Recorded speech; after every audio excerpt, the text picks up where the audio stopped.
د پاک افغان سرحدي تحصیل بازی قوم خوګاخیل قوم سره تعلق لرونکو مشرانو ملک عبدالقادر خوګاخیل، ملک خان سید، ملک حاجی مامور، ملک عبدالستار، ملک لال زمان مومن پریس کلب کې یو پریس کانفرنس ته د وینا په مخال وویل چې موږ د پاکستان خدمت د 3 کالو راسي کوو او موږ د عمل په هر سخت ستونزه کې د ملک د سلامتیا او بقا لپاره د پاک پوځ سره اوږه په اوږه تک کړی دی او راتلونکي وختونو کې به هم مونږه د ملک د پاره هر قربانۍ ته تیار یو.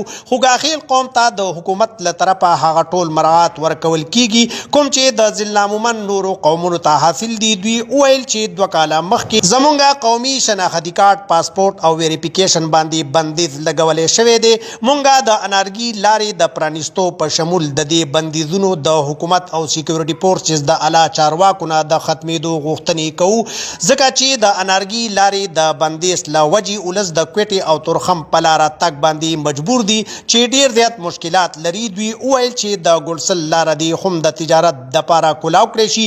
دوی وویل چې زمونږ غوښتنې دي د قانون او آئین د طریقې کار لاندې حل کړی شي. دوی د ضلعي انتظامی پاک پوځ په علاقه کې د امن راوستلو او د دغه ځای ولس لا د اسانو ورکولو کوششونه وستایل.